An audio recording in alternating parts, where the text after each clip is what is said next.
नमस्कार, आप देख रहे हैं आपकी शो से ले चलते हैं हम कुशीनगर ज़िला में, जहां एक भोजपुरी फ़िल्म गुम है किसी के प्यार की फ़िल्म की शूटिंग चालू है, जिसकी मुहूर्त किया गया। वहीं इस फ़िल्म के मुख्य अभिनेता पृथ्वी तिवारी जी हैं, जो वहीं पृथ्वी तिवारी जिन्होंने पाखी हेगड़े जी के साथ एक गाना आई थी कमर धनिया, वहीं फ़िल्म अभिनेता इस फ़िल्म में मुख्य अभिनेता के रूप में काम कर रहे हैं।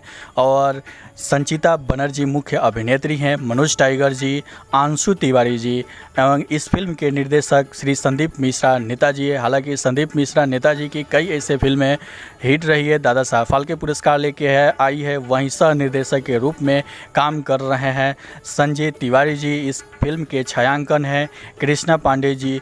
और इस फिल्म को उत्तर प्रदेश के कुशीनगर के विभिन्न लोकेशनों पे फिल्माया जा रहा है। वहीं संदीप मिश्रा ने मीडिया को जानकारी देते हुए बताया कि ये पूरी पारिवारिक फिल्म है, इसे ज़रूर देखें जब रिलीज़ हो। तो अभी इसकी शूटिंग पूरे उत्तर प्रदेश के में विभिन्न लोकेशनों पे चल रहा है। वहीं स्थानीय कलाकारों को भी इसमें फिल्म में वरीयता दी गई है। आप देख रहे हैं आप